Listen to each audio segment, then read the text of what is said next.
Dando inicio con el seminario del grupo número 2, me presento, mi nombre es Alexandra Ramos y mi punto a tratar es la neumonía. Para entrar en el tema, en primer lugar necesitamos saber lo que es la neumonía. La neumonía puede definirse como una lesión inflamatoria pulmonar en respuesta a la llegada de microorganismos a la vía aérea distal y parenquima. La histología de la neumonía va a depender de factores como el momento de la evolución, el agente causal y de ciertas condiciones del huésped. En la neumonía neumocócica, por citar algún ejemplo, es característico un inicio con un edema que ocupa el espacio aéreo distal con pocas células inflamatorias en esta fase, seguido por la aparición de hematíes en los espacios alveolares y luego un intenso infiltrado polimorfo nuclear que se puede observar como una hepatización gris. Posteriormente, esta se resuelve de forma completa, da lugar al llamado patrón neumocócico. Para aprender a clasificar la neumonía debemos saber que se puede clasificar en función al agente causal. Por ejemplo, tenemos la neumonía neumocócica, neumonía estafilocócica o por Legionella pneumófila. Sin embargo, esta clasificación es muy poco práctica desde el punto de vista clínico, pues aunque se puede establecer ciertas particularidades en relación al agente etiológico, estas no son suficientes para establecer un diagnóstico con un grado mínimo de confianza, debido a que al momento de iniciar el tratamiento no se conoce todavía el agente causal. También se pueden clasificar en función al tipo de afectación anatomopatológica. En esta se puede distinguir la neumonía lobar, bronconeumonía, neumonía necrotizante, el absceso pulmonar y la neumonía intersticial. Las dos últimas son de gran importancia en el manejo clínico, debido a que la neumonía necrotizante o el absceso suponen participación probable de gérmenes anaerobios y otros gérmenes que pueden producir necrosis. La clasificación más importante se hace en función al tipo de huésped, bien sea inmunocompetente e inmunodeprimido, y en función al ámbito de adquisición. En función al tipo de huésped, tenemos la neumonía en pacientes inmunocompetentes y neumonía en pacientes inmunodeprimidos. Esta diferenciación puede determinar un aspecto etiológico totalmente diferente. El tipo de inmunodepresión, su intensidad y su duración influyen en las principales etiologías a considerar. El diagnóstico diferencial, pronóstico, manejo y la terapia aconsejable también se basan en la etiología de la enfermedad. En función al ámbito de adquisición, se encuentra la neumonía adquirida en la comunidad, también se conoce como neumonía extrahospitalaria. Esta es una infección de los pulmones que se provoca por gran variedad de microorganismos adquiridos fuera del ámbito hospitalario, que determina la inflamación del parenquima pulmonar y de los espacios alveolares. Este tipo de neumonía se adquiere en el seno de la población en general y se desarrolla en personas hospitalizadas o en pacientes hospitalizados que ya presentan la infección aguda entre las 24 a 48 horas siguientes de su internación. Las neumonías hospitalarias o nosocomiales son otras que pertenecen a esta clasificación y generalmente se utiliza el término de neumonía asociada al cuidado de la salud. Estas presentan mayor mortalidad en relación a la neumonía adquirida, la que es adquirida en la comunidad. Ocurre durante las 48 horas después de la admisión hospitalaria. Las manifestaciones clínicas. Las manifestaciones clínicas en un paciente con neumonía pueden variar en función de la edad, el germen implicado y la presencia o no de patologías de base previa. Por ejemplo, en los lactantes aparecen los primeros síntomas generales como fiebre, por ejemplo, y posteriormente los síntomas respiratorios. En niños de más edad suelen existir signos respiratorios ya al inicio del cuadro clínico. Esto permite orientar el problema hacia un origen respiratorio. En los pacientes afectados de neumonía suele existir afectación del estado general. Es mayor en las bacterias víricas y micoplásmicas. Los síntomas más habituales son la cefalea, el dolor torácico, vómitos, diarrea, meningismo, mayor o menor postración y también presencia de tos. Los factores predisponentes en el caso de esta patología Se resalta en primer lugar el tabaquismo. También se encuentran enfermedades crónicas o patologías pulmonares previas, por ejemplo, diabetes, hepatopatías, cardiopatías, enfermedad renal, cáncer, enfermedad pulmonar crónica y SIDA. Enfermedad por COVID-19, malnutrición, exceso de peso, demencia.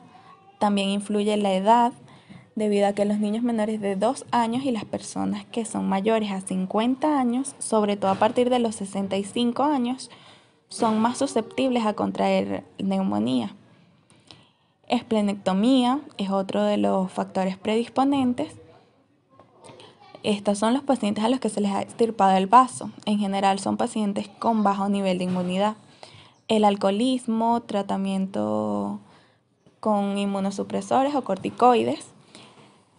Exposición a estupefacientes por vía parenteral, también la exposición a humos tóxicos o contaminantes o ciertos químicos que pueden empeorar esta condición. Diagnóstico. Para establecer un diagnóstico debemos en primer lugar basarnos en los síntomas cardinales ya citados, que serían la tos, fiebre, el dolor pleurítico, junto con una radiografía de tórax donde se puede apreciar la infección pulmonar. Con la radiografía se podrá poner en manifiesto la localización, extensión y complicaciones añadidas, como la presencia del derrame pleural. Para apoyar este diagnóstico de neumonías se puede utilizar otras pruebas médicas, como las pruebas de laboratorio que abarcan análisis de sangre y orina, niveles de oxígeno en sangre, esto para valorar la gravedad o la necesidad de un ingreso hospitalario. Estas pruebas se deben realizar a los pacientes tratados en el ámbito hospitalario, ya que no serían necesarias en pacientes con neumonías de bajo riesgo con tratamiento ambulatorio. Otras técnicas no invasivas a las que se puede acudir, en el caso de los pacientes con ingreso hospitalario, se recomienda la recolección de muestras de sangre, orina y esputo, con el objeto de realizar cultivos que permitan identificar el germen causal antes de iniciar tratamiento antibiótico. Entre las técnicas invasivas, solo en caso de neumonías graves o que no correspondan al tratamiento inicial, se encuentran la toracocentesis, la broncoscopia. La toracocentesis consiste en la punción a través de la pared torácica para extraer muestras de líquido o liberar líquido acumulado en el pulmón a causa de la infección. Y la broncoscopia es la introducción de un tubo por la vía aérea para llegar al bronquio y recoger la muestra de mucosidad para realizar un cultivo que permita averiguar cuál es el germen causante de la neumonía y en casos de mala evolución que no responda al tratamiento se utiliza esto normalmente. Finalmente, para concluir con lo que sería el tema de neumonía, debemos tomar en cuenta los hallazgos semiológicos. En cuanto a la inspección, se hallará expansibilidad y elasticidad disminuida. La palpación se debe confirmar lo anterior.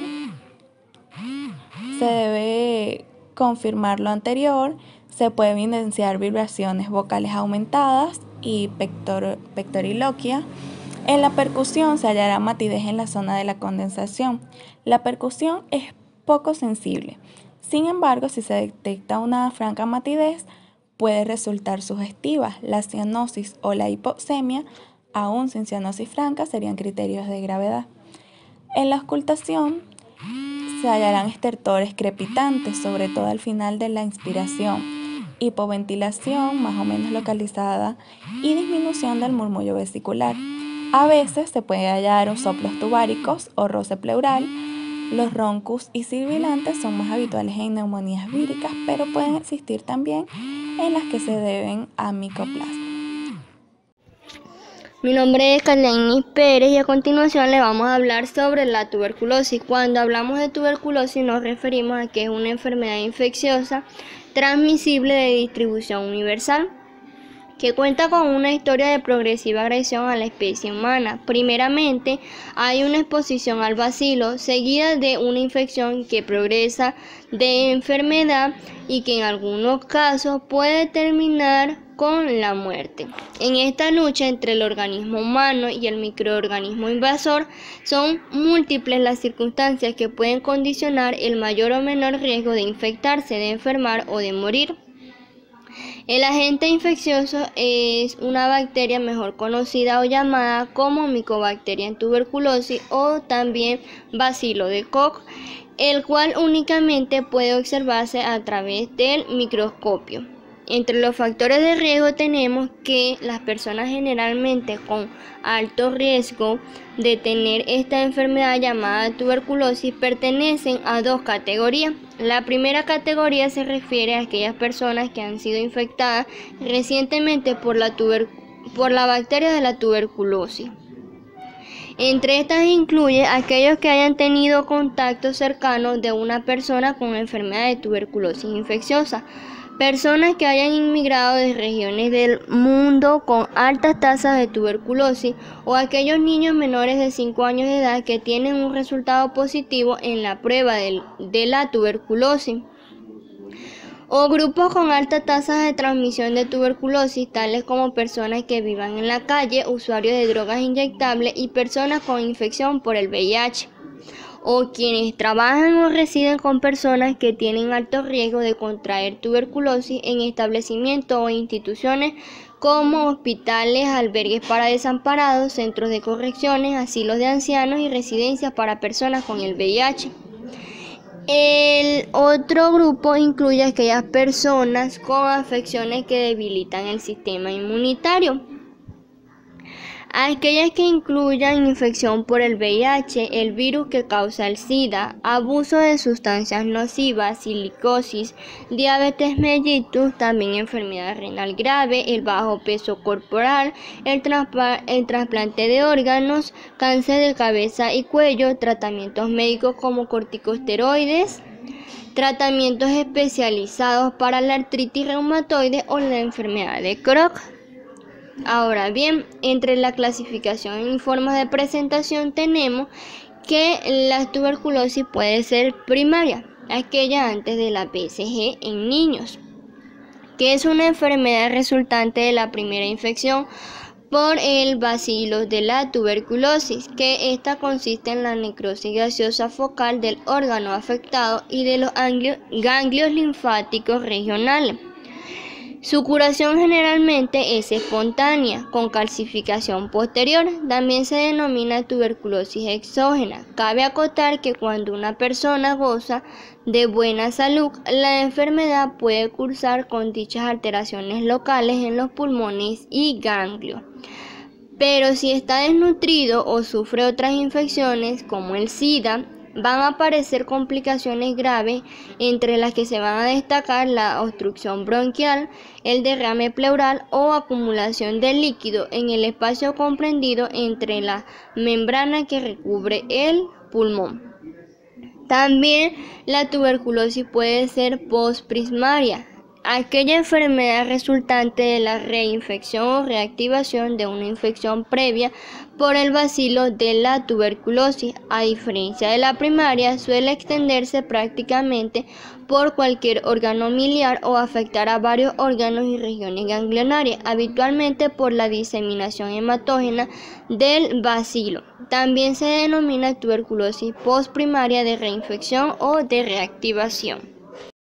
Mi nombre es Mabel Azuaje y continuando en el mismo orden de ideas, les voy a acotar información acerca de lo que sería el cuadro clínico de la tuberculosis, teniendo en cuenta primeramente que sus síntomas más frecuentes serían la tos con expectoración por 15 días o más, también la calentura y sudoración por las noches, pérdida del apetito, pérdida de peso, cansancio y decaimiento. También puede haber dificultad para respirar o dolores de pecho. Además de esto, cabe acotar que los síntomas de la tuberculosis cuando es extrapulmonar van a depender netamente del órgano afectado. Entonces podría presentarse con dolor torácico en las personas que tienen un derrame pleural tuberculoso, disfonía de más de 3 semanas, diarreas en TBC, cavitarias o bacilíferas, dolor abdominal, ascitis, alteraciones menstruales, ganglios linfáticos aumentados de volumen, deformación de la columna vertebral, entre otros. En lo que respecta a su semiología, primeramente se tiene lo que sería la inspección. Es aquí donde hay que tomar en cuenta las alteraciones generales del paciente. Con esto quiero decir su estado nutricional, si tiene algunas atrofias musculares, que más que todo esto ocurre cuando ya hay procesos crónicos de tuberculosis, si tiene tórax paralítico, plano o tísico, y también, como lo mencioné anteriormente, si hay dificultad respiratoria, ver si presenta los signos de ella. Seguidamente, la palpación, donde se va a evaluar si tiene frémitos y roce pleural acompañándolos, así como también las secreciones, si hay presencia de adenopatías supraclaviculares y axilares, así como también determinar la expansión torácica y ver si la cavidad torácica es voluminosa o no. Continuando con la percusión, donde se tiene que va a haber matidez porque hay una superposición de líquido. También se debe tener en cuenta que la alteración relativa en la nota de percusión tiene mucha importancia, pero solamente cuando se presenta en el ápice izquierdo. También debe acotarse que el entorpecimiento definido relativo en este ápice, al compararse con el del lado derecho, va a indicar la presencia de que hay una posible tuberculosis pulmonar. Sin embargo, el entorpecimiento relativo del ápice derecho es totalmente normal y no tiene ninguna importancia diagnóstica. Aunado a ello, lo que sería la auscultación, donde la auscultación de la tos debería ser el procedimiento inicial en la examinación del pecho, porque en los resultados es el más importante de todo. Cabe destacar que cuando una persona está enferma de tuberculosis, la tos que se escucha o la tos que éste usa es muy corta, es seca y no es violenta. Además de lo anteriormente mencionado, cabe acotar que la tos debería ser ocultada correctamente en ambos lados del tórax, desde el ápice hasta la base, de manera anterior y posterior. Cabe agregar que en lo que respecta a los estertores persistentes, rudos y subcrepitantes que van a ocurrir inmediatamente después de la tos y durante la primera parte de la inspiración, estos van a indicar prácticamente lo que serían los signos característicos de la tuberculosis cuando se encuentra en la parte superior del lóbulo superior. Además, no hay ningún otro signo físico que sea tan importante y que debería ponerse completamente a prueba en cualquier persona que tenga sospechas de tuberculosis. Es importante mencionar que estos estertores van a ocurrir en forma como de aguaceros y estos van a oírse inmediatamente después que la persona tose y antes de inspirar, y son precisamente los que se escuchan antes de inspirar los que tienen muchísima más importancia que los anteriores. Cabe agregar también que lo que sería la auscultación de los sonidos respiratorios no es un procedimiento importante en el diagnóstico de la tisis en sus primeros días o en sus primeros periodos, ya que los cambios relativos de estos no van a ser totalmente significativos a menos que se encuentren en el ápice izquierdo, ya que cuando estos van a compararse con los que se presentan en el ápice derecho, bien sea por la prolongación de la expiración o la aspereza, sí pueden significar la presencia de la tuberculosis. Se hace necesario mencionar también que en lo que sería el examen físico pulmonar se debe determinar si hay crepitaciones húmedas altas o si hay crepitaciones húmedas posttusígenas, si hay signología de derrame pleural o neumotórax y también si hay presencia de síndrome de condensación. Ahora bien, en lo que respecta al diagnóstico, se tiene que se puede sospechar directamente por el cuadro clínico que esté presentando una persona. Sin embargo, la confirmación del mismo va a descansar en la microbiología, es decir, en la demostración de que la bacteria Mycobacterium tuberculosis está presente en alguna muestra orgánica. Además, se debe tener en cuenta que hay 3 elementos accesorios de orientación diagnóstica que son fundamentales, como lo serían la radiografía, el examen histopatológico y la reacción a la tuberculina. De acuerdo a las pruebas, cabe agregar que hay 2 tipos de pruebas que se usan para detectar estas bacterias en el cuerpo. La primera es la prueba cutánea de la tuberculina y la segunda es la prueba de sangre.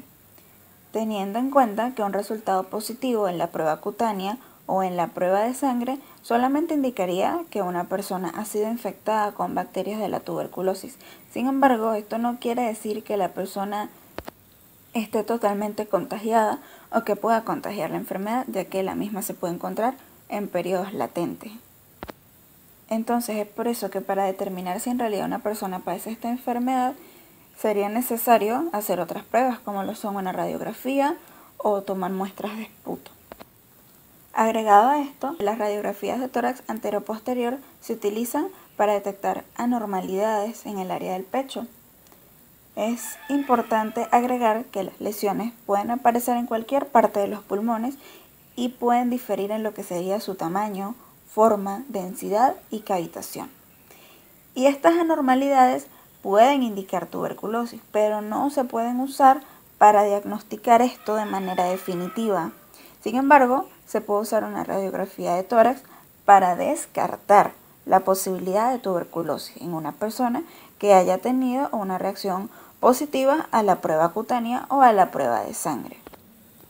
Además de esto, se tiene lo que sería la microbiología diagnóstica, donde la presencia de bacilos ácido resistentes en un frotis de esputo o en otra muestra a menudo va a indicar que la persona tiene presencia de tuberculosis.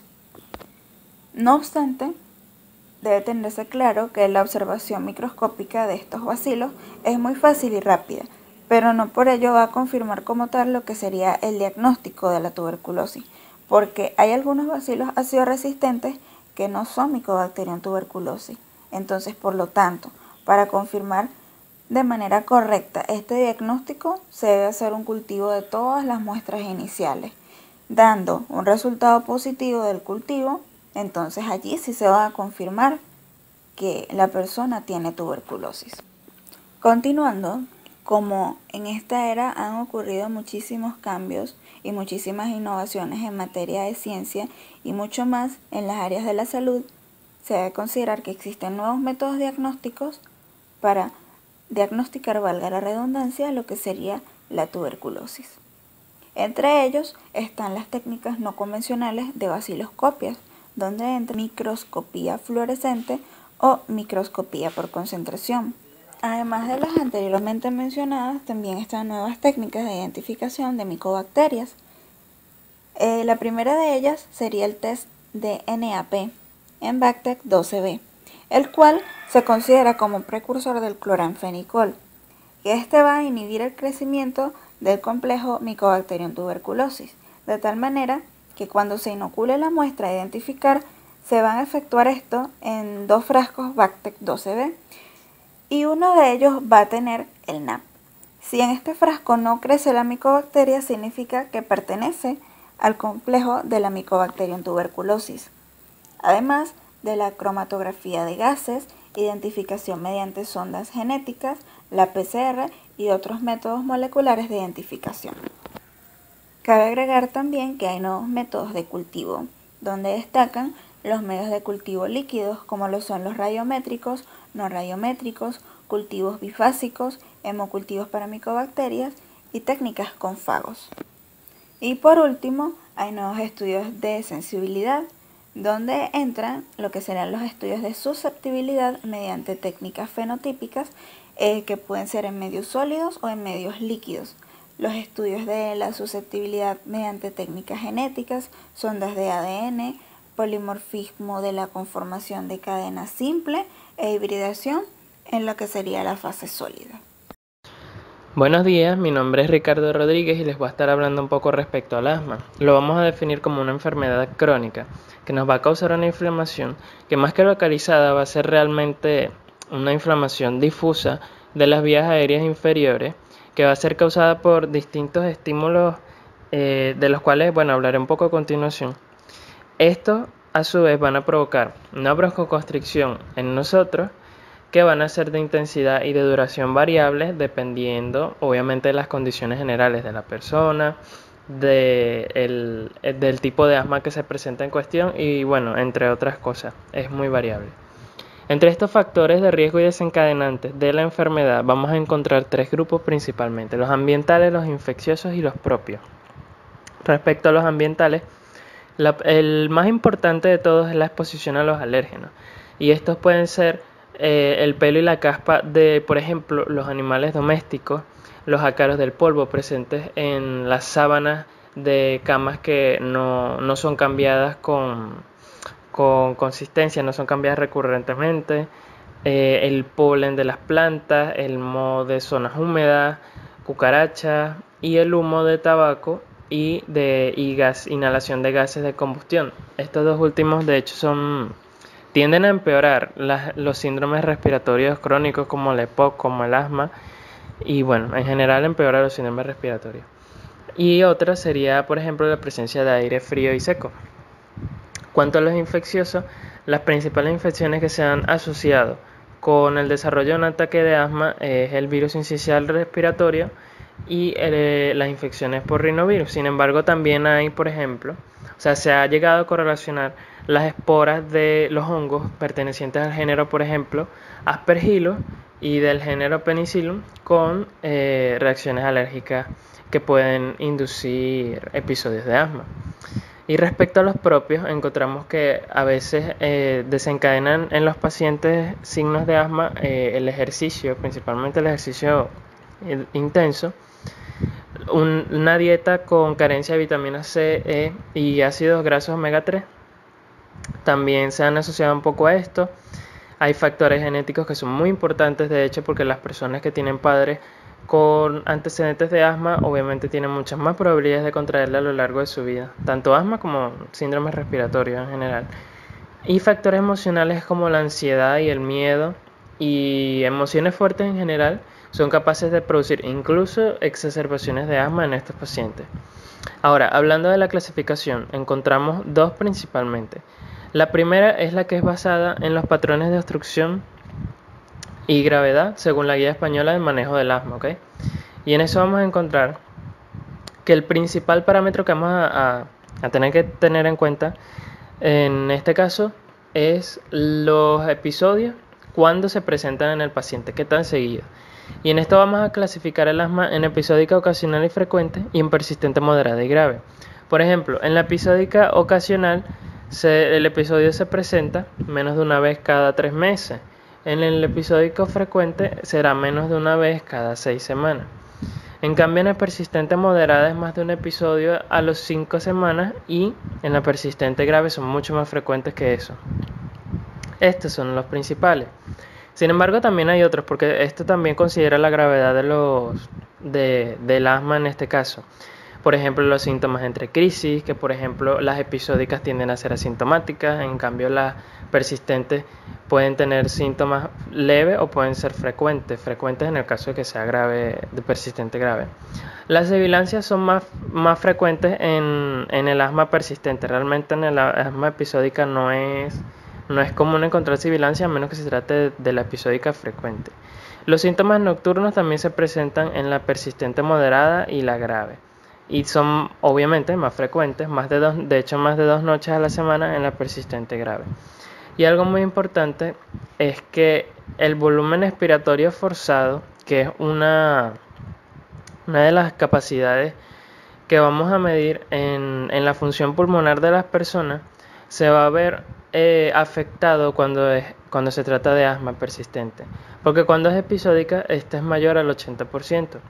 En cambio, en el asma persistente moderado vamos a encontrar que esto oscila entre 70 y 80% y en el persistente grave es menor al 70%. Ahora, entramos a la otra clasificación del asma, que es basada en el control del asma que ha sido diagnosticada previamente. Y esta vamos a conseguir que se clasifique en tres cosas principalmente: el asma bien controlada, la parcialmente controlada y la mal controlada. El asma bien controlada es característica porque el volumen expiratorio forzado, como les dije, más de 80%, como vimos en la otra clasificación anterior. También que no hace falta usar medicación de alivio ni de rescate, porque obviamente en este tipo de asma no hay exacerbaciones y los síntomas diurnos son casi inexistentes Si acaso se presentarán 2 días al mes y los síntomas nocturnos son inexistentes, entonces obviamente esta medicación de rescate no es necesaria. Ahora, en la parcialmente controlada, van a ser, o sea, vamos a englobar al paciente en esta clasificación si cumple 2 criterios de esto que les voy a decir, que es, por ejemplo, más de 2 días a la semana con síntomas diurnos, se van a presentar síntomas nocturnos también, puede haber necesidad de medicación de rescate, y puede ser incluso tan seguido como más de 2 días a la semana, se presentan más de una exacerbación al año, es decir, más de una crisis, y el volumen respiratorio forzado es menor al 80%. Ahora, como les digo, dos factores de esto podemos colocar al paciente en esta clasificación, pero si cumplen más de 3 características de las que les acabo de nombrar, entonces en vez de pertenecer al de asma parcialmente controlada, va a pertenecer al asma mal controlada. Ahora, respecto a la clínica, vamos a encontrar que van a llegar a consulta 3 tipos de pacientes asmáticos. Están los que presentan episodios leves, los que presentan asma de mayor intensidad, o un episodio de asma de plano en el momento en que vaya a la consulta, y los pacientes que se presentan una exacerbación o insuficiencia respiratoria inminente. Los que presentan asma leve van a ser asintomáticos. Normalmente nos vamos a dar cuenta más porque ya se sabe con anticipación que el paciente tiene asma porque ha sido diagnosticado previamente que porque veamos algún síntoma en el paciente, ¿ok? En los pacientes con un asma de mayor intensidad o que en ese momento estén presentando un episodio de asma, podemos encontrar uno o un conglomerado de los siguientes síntomas. Están, por ejemplo, la disnea, la tos, sibilancias audibles a la ocultación, taquipnea, taquicardia, tiraje. En general, estos signos son comunes en estos pacientes. Y en los pacientes que tienen una exacerbación, vamos a encontrar una alteración de la conciencia y cianosis, obviamente por la reducción de oxígeno, una saturación de oxígeno inferior al 90% de oxígeno arterial y una presión parcial de dióxido de carbono superior a 45 milímetros de mercurio. Esto sería la clínica básicamente. Ahora hablando un poco de la semiología de un paciente con asma, vamos a dividirlo en 2 partes, la anamnesis y el examen físico. La anamnesis es muy importante y en lo primero en lo que vamos a ahondar aquí es en el inicio de los síntomas que han llevado al paciente a la consulta con nosotros, ¿ok? Tanto el inicio como la duración y la intensidad. Y la intensidad no solo de esos síntomas que están presentando allí, sino de cuando el paciente tiene una crisis. ¿Qué tan intensa es esa crisis? ¿Cuánto dura? ¿Qué tan seguido en el año puede presentar este tipo de crisis? Son preguntas que probablemente vamos a tener que hacerle al paciente, ¿ok? Aparte de eso, obviamente le vamos a preguntar también respecto a los antecedentes médicos que haya tenido y principalmente con esta enfermedad. Por ejemplo, si ha asistido a consulta con neumonólogo y qué tratamiento ha ido llevando a lo largo de su vida, que probablemente ya haya tenido el asma desde antes, con cuál tratamiento se ha controlado la enfermedad. También le vamos a preguntar y también vamos a constatar si hay presencia de rinitis o si el paciente ha manifestado dermatitis. Porque, ¿qué pasa? Los pacientes con asma tienden a tener, y de eso también hablaré un poco más adelante, atopia. Y la atopia es digamos una característica que hace que los pacientes desarrollen reacciones alérgicas con más facilidad y estos tienden a desarrollar, por ejemplo, rinitis alérgica o dermatitis atópica. Entonces, una presencia de dermatitis obviamente puede ser un indicativo de que puede presentar asma como diagnóstico diferencial de otra enfermedad respiratoria. Y también le vamos a preguntar respecto a sus hábitos de tabaco, obviamente si es adulto, pero si es un niño realmente no creo que haga falta. Y si ha tenido contacto con sustancias como las que dije anteriormente, con polvo, con los alérgenos, con el humo del tabaco, entre otras. Ahora, en cuanto al examen físico, En condiciones generales del paciente, ¿qué podemos encontrar? Si el paciente está presentando un episodio en ese momento, obviamente podemos ver sudoración de la piel, podemos ver incluso cianosis en el caso de una exacerbación y una fascia anhelante con exoftalmo parcial y aleteo nasal. Obviamente esos son signos de que puede estar presentando una exacerbación, ¿ok? Podemos ver a la inspección la dermatitis en caso de que la tenga.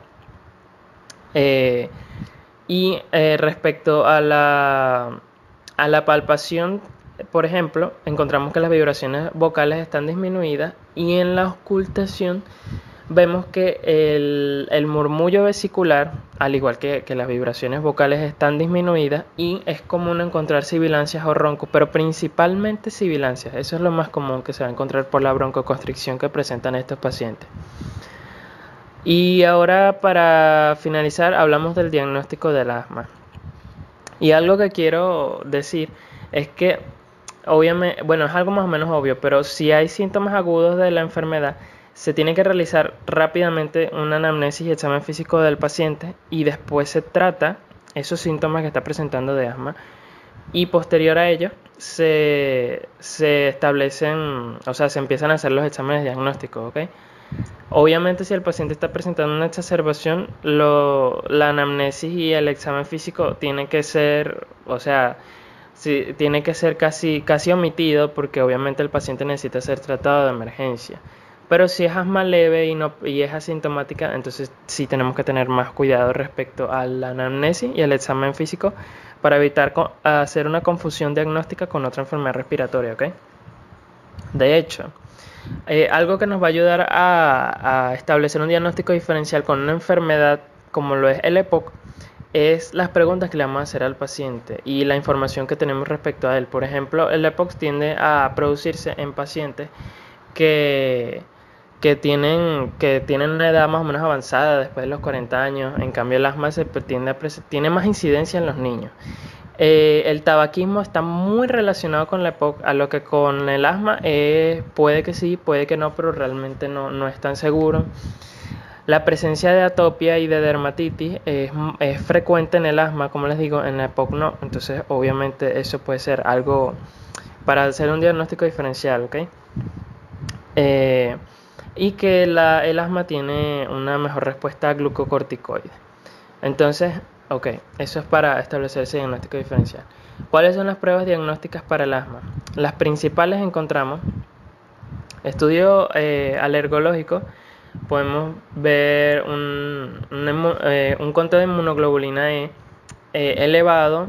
Sin embargo, y también examen de alergia de los que se realizan en la piel.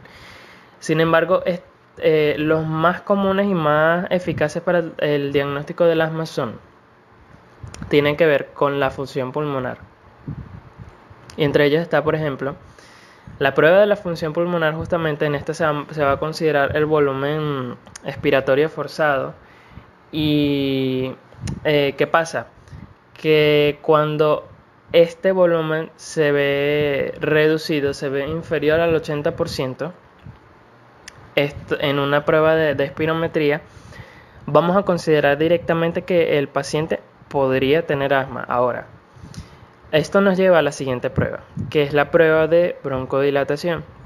Esta prueba es un poco más eficiente, es que después de haber realizado la primera prueba, la que les acabo de comentar, vamos a establecer al paciente a un pequeño tratamiento con 100 nanogramos de salbutamol que vamos a administrar en 4 nebulizaciones, y después de 15 minutos vamos a realizar otra espirometría. Y esta prueba es positiva si el aumento del volumen expiratorio forzado es mayor al 12% o igual o mayor al 12%. En ese caso, esta prueba va a ser positiva, ¿ok? Y es un indicativo de que puede haber asma. Y la última, de respecto a estas pruebas de función pulmonar, y esta es la más específica para el asma, es la prueba de broncoprovocación. Y para ella necesitas suministrarle al paciente un estimulante directo e indirecto, como por ejemplo la histamina de broncoconstricción. y se va a realizar una espirometría. Y si esta cae del volumen expiratorio forzado que ya se había tomado con anterioridad, o sea, más del 20% del volumen, entonces, si es más del 20%, es casi 100% seguro, es lo más probable que el paciente tenga asma. Si decae un poco menos del 20%, entonces es posible que tenga asma, pero no tan seguro como si cayera más de ese porcentaje, ¿ok? Y por último, los hallazgos en rayos X de tórax. Los rayos X de tórax no son muy específicos para poder establecer un diagnóstico de asma, ¿ok? Realmente no... lo primero que tenemos que tomar en cuenta es la semiología, la clínica, la anamnesis. Tenemos que hacer las preguntas necesarias que nos suministren información. Es lo más importante, y las pruebas diagnósticas que les acabo de comentar antes, la de broncoprovocación, por ejemplo. Pero los rayos X también podrían denotarnos que el paciente presenta asma en este caso. ¿Y qué vamos a ver en la radiografía? Primero, que si el paciente te presenta una disnea y en la radiografía no encontramos un foco neumónico, obviamente, o sea, un patrón de condensación, evidentemente no se va a estar tratando de una neumonía, por ejemplo. No vamos a encontrar ningún tipo de alteración relacionada a bronquitis, a neumonía, a neumotórax o cualquier otra patología que cause el síndrome respiratorio, ¿ok? Pero lo que sí podemos constatar son signos de hiperinsuflación. ¿Qué es lo que vamos a ver en la radiografía probablemente? Vamos a ver un aumento de los espacios intercostales. Vamos a ver una horizontalización de las costillas, es decir, los arcos costales se van a ver muy horizontales porque estos tienden a tener un ángulo que va como hacia abajo, pero en este caso van a estar más rectos. Y por último, podemos ver, y principalmente en la periferia, que el pulmón se ve muy radiolúcido, es decir, se ve muy oscuro. Y las vías aéreas no se ven muy bien, los bronquios. Se ve como, obviamente no al nivel de un enfisema pulmonar, pero sí puede haber radioluminiscencia en la periferia del pulmón, pues, debido a la broncoconstricción justamente del mismo. Y bueno, mi nombre es Arevalo Gedermari y les voy a hablar sobre la bronquitis. La bronquitis es el resultado de la inflamación de los conductos que transportan el aire al interior de los pulmones y de ellos de nuevo al exterior, para así llevar a cabo la respiración. Estos conductos se conocen como bronquios y conectan la tráquea a los pulmones. Son también el canal de salida de las secreciones que se forman a este nivel. Cuando se tiene esta enfermedad, las membranas de los tubos producen demasiada mucosidad, fruto de mucha irritación, lo cual generan dificultades en el normal recorrido del aire desde y hacia los pulmones. Este causa una tos, dificultad para respirar, jadeo y presión en el pecho. Clasificación de la bronquitis. La bronquitis se puede clasificar en bronquitis aguda y crónica. La bronquitis aguda. La forma aguda de la enfermedad suele estar asociada a infecciones. Es muy habitual la bronquitis aguda por infección viral, es decir, un virus infecta las vías aéreas y produce la inflamación de los bronquios. En ciertas ocasiones puede tratarse de una bacteria, aunque es menos frecuente, y muy rara vez es una infección por hongo la causante de la infección. Su duración aproximada suele estar entre las 3 semanas como máximo, salvo como complicaciones a causa de esta bacteria, como la bacteria Pertussi. Generalmente se encuentran involucrados los virus del catarro simple. Por ello, los síntomas de esta bronquitis aguda comienzan en muchos casos con dolor de garganta, goteo nasal o sinusitis. Posteriormente se expande hasta los bronquios, produciendo la inflamación de los mismos y dificultando el paso del aire hasta los pulmones. En el caso de la bronquitis aguda puede aparecer también mucosidad con la tos, pero no es tan frecuente como en el caso de la bronquitis crónica. La bronquitis crónica. La bronquitis crónica se enmarca dentro del grupo de las enfermedades llamadas pulmonares obstructivas del carácter crónico, EPOCS. Muy frecuente, va asociada a los fumadores activos y en ocasiones puede desarrollarse en tiempo después de que el paciente haya abandonado el hábito. En los fumadores pasivos también puede darse, aunque es mucho menos probable en fumadores activos. El humo del tabaco irrita la mucosa de los bronquios, produciendo la inflamación. Uno de los motivos más frecuentes por los que una persona con bronquitis crónica se descompensa es el desarrollo de una bronquitis aguda en las estaciones de otoño e invierno, con necesidad de atención médica e ingreso en muchas ocasiones. Factores de riesgo. Entre ellos tenemos el humo del cigarro. Tanto quien fuma como la persona que recibe el humo del fumador presenta gran predisposición de padecer ambos tipos de bronquitis. Exposición a sustancias irritantes en el trabajo. Se multiplica el riesgo de desarrollar bronquitis si estás expuesto a sustancias como productos textiles, manufacturas textiles, vapores químicos, minería del carbón, etc. Baja defensa. De entrada, todo lo anterior, creo que una baja de defensas de cualquier persona, si parte de ellos está mal alimentado, con una dieta pobre en vitamina, o si padece algún tipo de enfermedad crónica, tiene la posibilidad de presentar este tipo de bronquitis. ¿Quién puede presentar este tipo de enfermedad? O se puede tener la... Mi nombre es Marianny Vizcaya, yo le voy a hablar acerca de la semiología de la bronquitis. En los signos y síntomas, tos antes de la disnea, ya que al inicio es seca, irritativa y más acentuada en las mañanas al despertar. Es de intensidad variable en invierno, épocas húmedas, y en proceso infeccioso es de mayor intensidad. Se va convirtiendo en productiva progresivamente. En la expectoración, mucosa purulenta, escasa o abundante, de coloración amarillenta, verdosa o gris verdosa. La presencia de sangre en la expectoración podría hacernos pensar en la bronquiectasa, en tuberculosis o cáncer. El nivel de expectoración es proporcional. La hipertrofia glandular bronquial. Disnea. La disnea no es síntoma de la bronquitis crónica no complicada, ya que puede estar en situaciones de recrudecimiento agudo de la enfermedad, tumefacción de la mucosa y reduce la luz bronquial. Sensibilidad a la disnea de esfuerzo, progresiva, sensación de constricción en la garganta, dolores torácicos, cianosis y rara vez presenta dedos hipocráticos, bronquiectasia. En la inspección general vamos a ver abogado azul, aleteo nasal, cianosis, hábito pícnico, exceso de peso, cianosis en etapas avanzadas, frecuencia respiratoria normal, en reposo, en etapas tardías, estupuroso, cianótico, edematoso y con insuficiencia respiratoria aguda. En inspección torácica, configuración torácica, tórax de tonel, respiración profunda y frecuencia respiratoria elevada. Y tiraje intercostal y supraclavicular. La palpación, disminución de la expansión torácica, en la percusión, hipersonoridad, límites descendidos en la incursión de las bases.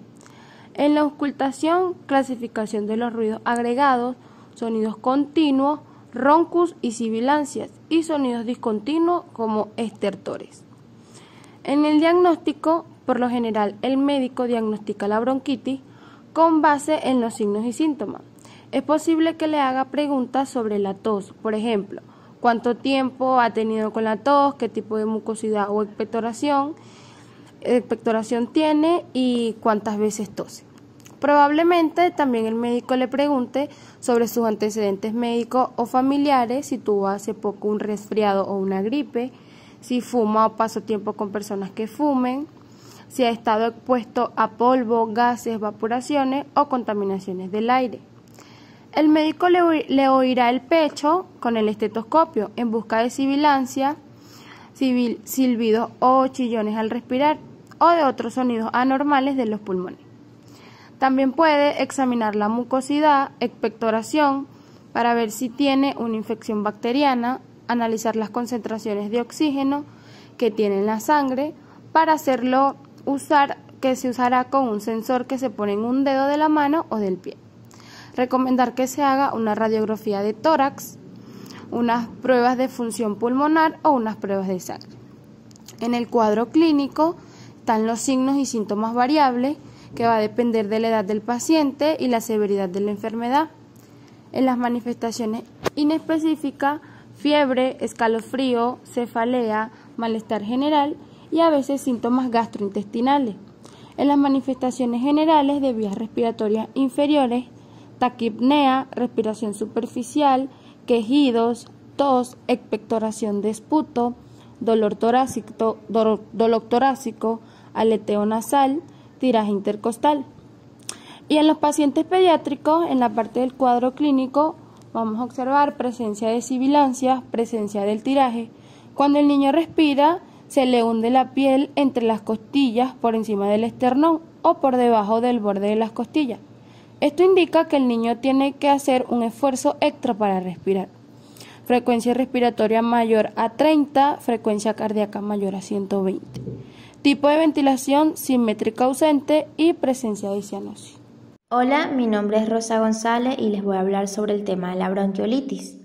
La bronquiolitis es una hinchazón y acumulación de moco en las vías aéreas más pequeñas, en los pulmones, o sea, los bronquiolos. Por lo general, se debe a una infección viral. Las causas de la bronquiolitis podemos encontrar como adenovirus, influenza y parainfluenza. El virus se propaga si se entra en contacto directo con las secreciones de la nariz y la garganta de alguien que tenga la enfermedad. Esto puede suceder cuando otro niño o a un adulto que tiene el virus tose o estornuda cerca y las diminutas gotitas que lanza al aire luego son inhaladas por el bebé. También cuando toca los juguetes u otros objetos que luego son tocados por el bebé. Cabe destacar que la bronquiolitis se da con mayor frecuencia en los meses de otoño e invierno que en otros momentos del año. Es una razón muy común de hospitalización en los niños menores de 1 año durante el invierno y comienzos de la primavera. Es la infección respiratoria de vías bajas más frecuente en los menores de 2 años, pero no hay un consenso universal en su definición y las diferencias son tan importantes como en la edad máxima de presentación, polarizada entre 1 y 2 años. Es una enfermedad muy frecuente en todos los niveles sanitarios asistenciales, sobre todo en época epidémica. Aún así, se desconoce el impacto real de las consultas de atención primaria. Según la base de datos clínicos de atención primaria del Ministerio de Salud, de 0 a 14 años de edad, la bronquiolitis aguda es el 5º motivo de consulta, pero no refleja de 0 a 2 años qué lugar ocupa. En la bronquiolitis podemos encontrar sus factores de riesgo, por ejemplo, como estar expuesto al humo de cigarrillo, ser menor de 6 meses, vivir en condiciones de haciamiento, no ser amamantado, nacer antes de las 37 semanas de gestación. También podemos encontrar los factores de riesgo para una evolución grave de la bronquiolitis aguda. Por ejemplo, factores médicos, tenemos menores de 3 meses de edad, prematuro menor de 32 semanas, enfermedad pulmonar crónica, por ejemplo, displasia broncopulmonar, fibrosis quística o anomalías pulmonares congénitas, cardiopatía congénita con afección hemodinámica significativa, inmunodeficiencia, enfermedad neuromuscular, por ejemplo, malnutrición grave, tabaquismo materno en el embarazo o tabaquismo pasivo en el hogar, ausencia de lactancia materna, bajo peso al nacimiento, menor de 2.500 gramos. ¿Cuáles son los factores sociales? Entorno familiar no adecuado, por ejemplo, circunstancias socioeconómicas, dificultad de los cuidadores de valorar los signos de alarma.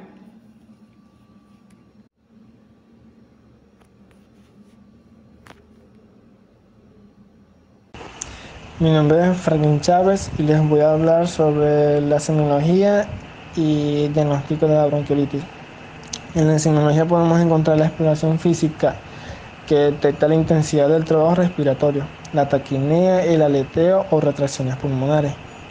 En la auscultación pulmonar se pueden encontrar zonas con hiperventilación y con crepitantes sibilancias y expiraciones muy alargadas, en la cual hay que hacer una exploración general física muy detallada y valorar mucho la hidratación.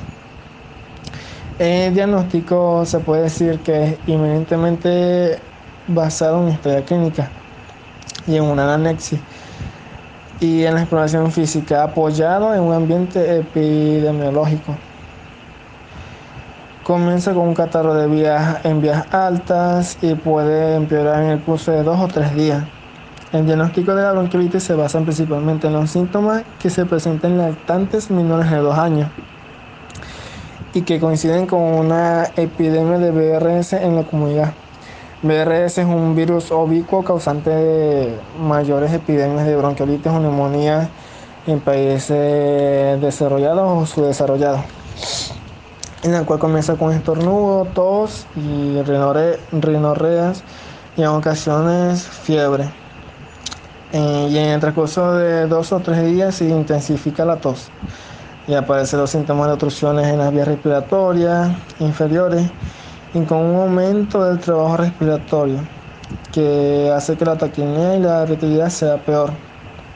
En los casos más graves, la dificultad respiratoria marca en presentar rechazo en la toma de alimentos y postración.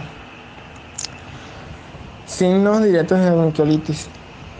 Número 1, conseguimos los nódulos centrilobulares y periféricos, en la cual este es el engrosamiento de los centrilobular, en la cual es el primer signo visible de inflamación y se visualiza pequeños nódulos periféricos.